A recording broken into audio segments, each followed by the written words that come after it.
Every single day, you do thousands of things. Pick up a glass, type on a keyboard, walk across a room, all without giving it a second thought. But have you ever stopped to wonder how your brain actually pulls it off? Well, today we're going to pull back the curtain on the incredible high-speed collaboration that's happening inside your head, the one that makes every single one of your movements possible.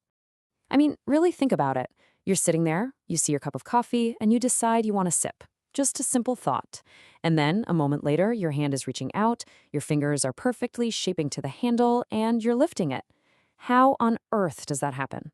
What is the secret journey that turns a pure idea into a physical, real-world action? So that's what we're going to do. We're going to follow that one little signal. We're going to trace its path through the mind-bogglingly complex highways of your brain to uncover this hidden symphony of coordination that makes all movements, well, possible. Now, before we jump into the nitty-gritty, the step-by-step, we first need to understand what the end goal of all this brain activity even is. Because the final product isn't just movement, it's coordinated movement. And trust me, that difference is absolutely everything. This right here is what your brain is shooting for every single time. It's not just about, firing off a muscle to get your arm to move. It's about making that movement smooth so you don't spill your coffee everywhere. It's about being accurate so you actually grab the handle and not the air next to it. And it's about being purposeful so you bring it to your mouth. That is just flawless integration at work. And to really get how amazing this symphony is, just imagine for a second what life would be like without it. Without this seamless coordination, every little thing you try to do would be a massive struggle.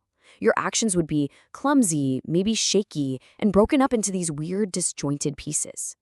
Coordination is the invisible genius that lets us navigate the physical world.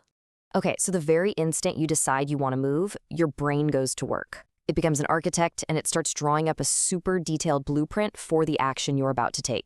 And this is called motor planning. You can think of it like the mission design phase. Before anything happens, your brain has to figure out some really critical questions like, okay, which muscles are we going to need for this? What's the exact order they need to fire in? And maybe most importantly, how much power do we need to give them? Now, this is where it gets really cool because it's a team effort.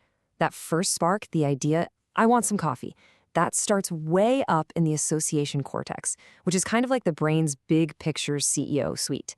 Then, that idea gets sent down to the premotor and supplementary motor areas, and you can think of them as the choreographers who map out all the individual steps. And finally, this rough draft of the plan gets passed over to two expert consultants, the basal ganglia and the cerebellum, who check it for errors and make sure it's perfect. And here's a part that just blows my mind. A huge piece of that blueprint is pure prediction. Based on every time you've ever picked up a cup, your brain estimates the weight of that specific coffee mug and calculates the perfect path your hand needs to take to get there. It's doing a physics problem in a fraction of a second. And this is all happening before a single muscle has even twitched. All right, so the blueprint is drawn up and it's been approved. It's a perfect plan. But a plan is pretty useless until someone gives the official command to launch. So how does it get the green light?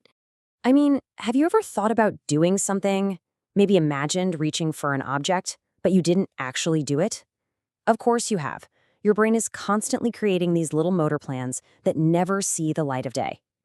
So what's stopping them?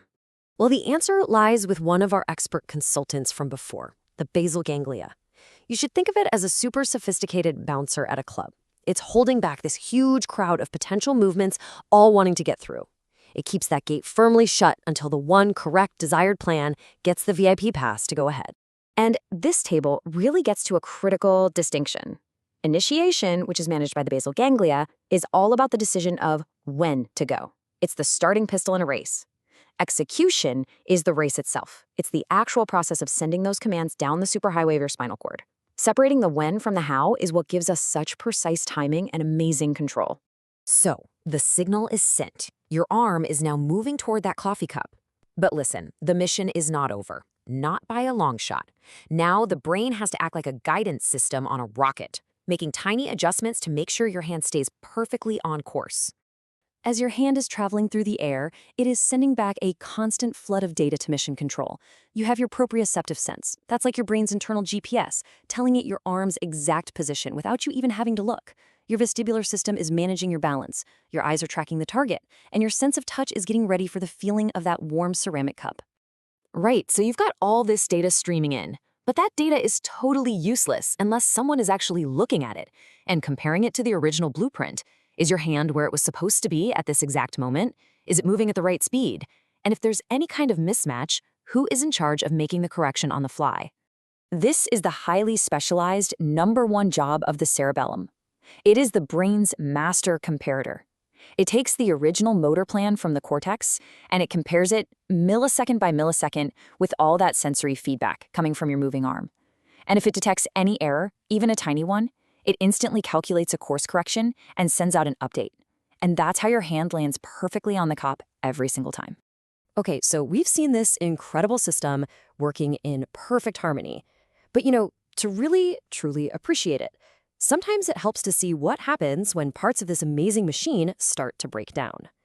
And what's crucial to understand is that a lot of movement disorders really just boil down to an imbalance in the brain's internal stop-and-go signals. So you have hypokinetic disorders, like Parkinsonism, where the brain's stop signals are way too strong, which leads to a difficulty starting movement or a poverty of movement. And then you have the opposite, hyperkinetic disorders, like chorea, where the stop signals are too weak, and that leads to an excess of unwanted, involuntary movements. And all of this kind of leaves us with one last fascinating thought to chew on. This whole unbelievably complex process of planning and predicting and correcting, it all happens completely beneath your conscious awareness for every single action. It just goes to show you that even your simplest, most spontaneous-seeming movements are actually the result of this hidden, super sophisticated intelligence constantly working behind the scenes to turn your thoughts into reality.